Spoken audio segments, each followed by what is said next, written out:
Hello and welcome to Afterlife Topics and Metaphysics. This is Cyrus. Today we're talking about why is the astral plane considered fifth dimensional. I hope you guys buckle your seatbelts for this one. So you guys may be wondering why you haven't seen me so much lately. The answer is endless amounts of schoolwork. Feels like I'm back in my 20s again. So this has been occupying way too much of my time. Hopefully I'll get more videos up soon. I'll be finished with this mess in Ukraine in about 1 month. I'll be finally free again. And maybe you'll see a little bit more of me. Maybe some bigger videos, projects, and hopefully more interviews coming up around the corner. So as always, before we begin, if you like this channel, if you like this kind of work, go down, hit that subscribe button, like the video, comment, share the video. Actually, especially hit that notification bell. You know why? Because people have not been receiving notifications about these videos. This happens a lot to channels that the YouTube materialist overlords continually pushing their agendas like to do to channels like this one, because they don't like this kind of information being talked about, because to them it's all superstition and they have all these bigoted ideas. And so they blacklist channels. I'm sure this channel is blacklisted by now. And as a result, people don't see the new updates coming up in the feed. It's called shadow banning. And YouTube doesn't recommend the channel to other users. So the only way to fight that is to share the video, and the notification bell is a nice separate way to get notifications about new videos. So it's very valuable that you push that button as well. All of this is the only way to keep a channel like this one alive, because a channel where there's a cat chasing a ball around a room, YouTube loves that stuff, keeps the masses as dumb as possible, even though I love cats and I love kittens. But you get it, right? So something like that, you can make a six-figure income pushing, posting videos of cats and balls. But something like this is a long and difficult journey, because you're pushing against what the content that they want on this platform. They don't want smart stuff. They don't want metaphysical, esoteric stuff. They want to keep people dumb. They want to keep the materialist agenda going. That's our friends at YouTube and Google.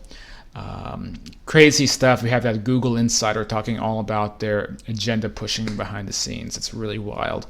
So I definitely need your help with that. Thanks for listening to this public service announcement.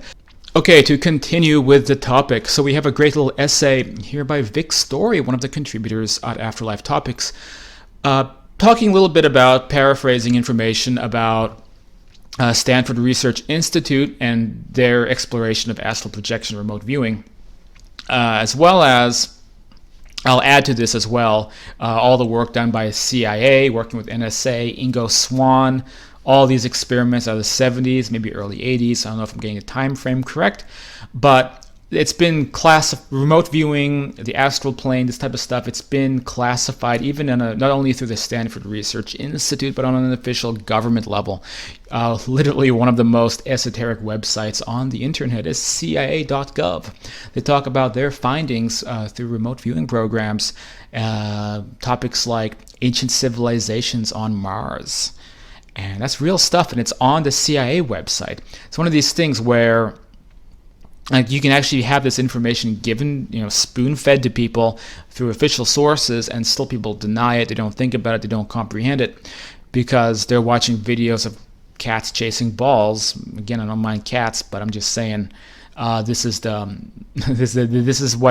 how people occupy their time. So you could literally have disclosure tomorrow. The government can come out and say aliens are real and the astral world is real and there's other dimensions and yada yada yada, and people would be like, that sounds kind of weird, man. Okay, I'm gonna go back to my my mindless job, come home from work and watch cats chasing balls. So you see how we're just really conditioned against this material. And so even if it's presented, for example, on the CIA website or through a Stanford, a major university, it's still not going to connect with people. People don't comprehend that it's something that's real. So back to the subject about how is it that the astral plane would be a fifth dimensional space. So Vic writes, Stanford Research Institute called the astral plane the fifth dimension when they were tasked with assessing astral projection and remote viewing, as SRI termed it. They found that the test subjects could move through the vertical, horizontal, depth dimensions, for example, physical space and the fourth dimension of linear time, both the past and the future as well as the present. They said that it looks like all space and time exists at once in this fifth dimension, although it does, I think, in general, we're just not aware of it. But it looks linear to us. They play so now I can't source this. This is kind of new information to me about this company. I'd have to do some fact checking, but there are remote viewing companies that have made claims like this. There's a great book by John Vivanco, Vivanco, who talks about this kind of stuff. They play the American Silver Exchange, they being, I think, an offshoot company, and to make $100,000 being right 7 out of 9 times on silver prices. The other 2 trades were suspended, but would have been correct had they continued them. They called this company Adelphi after the Greek oracle. It was the second company not too clear how it's written, I guess offshoots of SRI. It was the second company they formed. It is all on the case of ESP, a Horizon Science program. Google it and see what you think. It's a bit tedious. It's about the part where they say that enough credible scientists replicate SRA's findings. Okay, so this is a really cool little essay Vic wrote, but it's not really edited. I feel like I'm not going to be getting the information quite correct here, so I'm not sure I can read all of this, but the point is astral dimensions being classified as fifth dimensional, and why that is probably a pretty accurate way to put it. So when we talk about fifth dimensional existence, what does that mean then? And how is it that what we call the astral world, or you could call it the afterlife, the other side, how is it that this is fifth dimensional? So what does it mean then for people, for those of us who have done astral projecting, what does it mean to be in an environment where you can move through time, space, and physical locations, but most crazy enough, time? And what does that mean on a practical term? Physical locations are a bit easier to comprehend. So here, there's a separation between a unit of consciousness and where it wants to go. So you have to physically move there. In other dimensions, this is not the case, and we can see that people can demonstrate just spontaneous, for lack of a better term, teleportation. So you can just pop up anywhere you want. So a higher dimensional being can just move at will just by thoughts. So if you just think, I want to be in Tokyo right now, you just poof, you're in Tokyo. Or you think, I want to be in on Mars, poof, you're in Mars. So this is similar to, remote viewing is a very separate phenomenon than astral projection, but there's a similarity in concept, because a remote viewer can use their mind, use their consciousness to go to anywhere in time and space. And this is why Ingo Swann was able to check in on Mars like 1 million years ago. Incidentally, a lot of these like secret space program insiders have also talked about civilizations on Mars, and so it's interesting. It's an information sort of corresponding. Isn't it interesting to think that maybe there really was a civilization on Mars, and maybe that's where we came from? But that's a whole other topic for a different video someday. But the point being is that, why was he able to go back 1 million years and observe something? Because with consciousness, there is no boundaries of time or space. So again, with third dimensional physics, fourth dimensional physics, these are transcended. We're going into a fifth dimensional level of existence. So essentially, what this means is that when you cross over, when you die here, you become a higher dimensional entity with access to all levels of space and time. So that's pretty wild stuff, right? And to sort of make this clearer, I think we should talk about what that means on a practical level. So it's easy to comprehend moving through space, but what about time?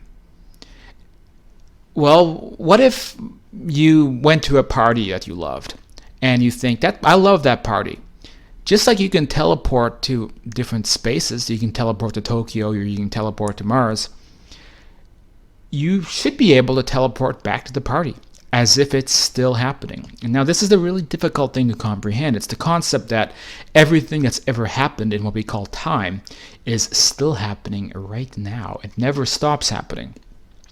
And then how does time travel work? How do we allow this to happen without paradoxes?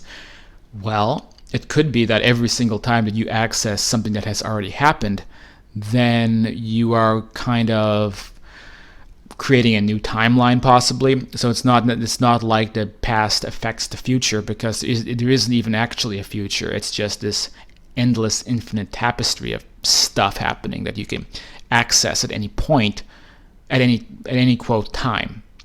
Now the big question on people's minds is this something that everybody does when they cross over?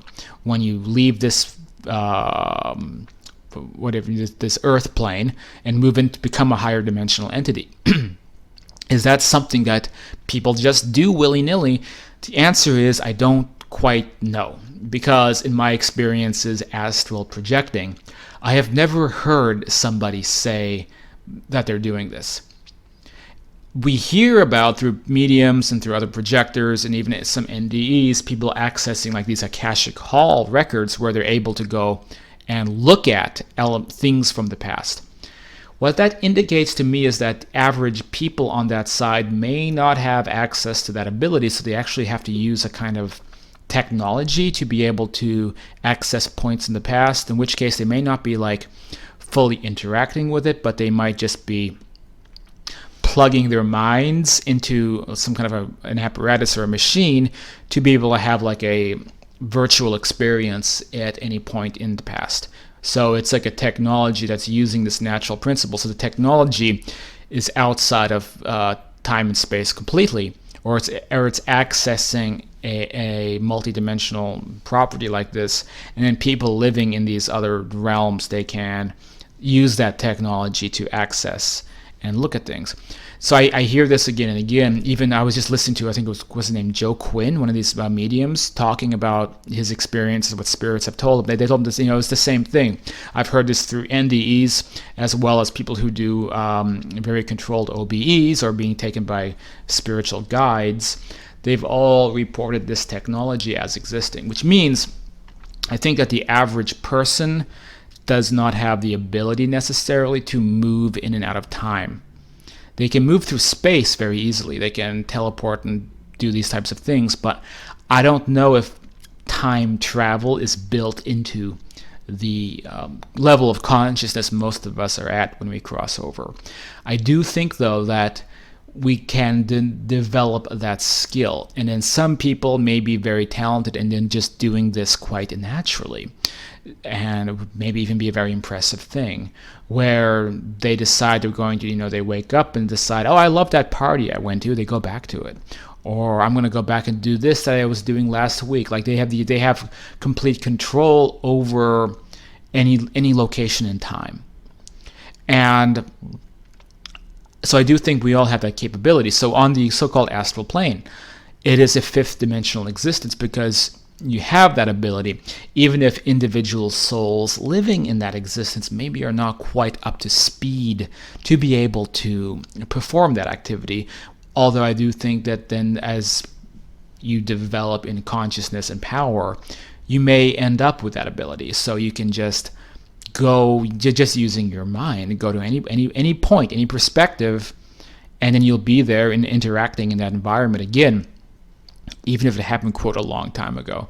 And the same can be said for places on the Earth plane. So you'll be a ghost observing, but if you want to go see the Battle of Gettysburg or Caesar crossing the Rubicon, then you can just you don't have to use the technology or the virtual reality headsets or whatever they have. You can just appear at that location as a spirit, as a ghost, if you will, and be able to watch whatever was happening happen.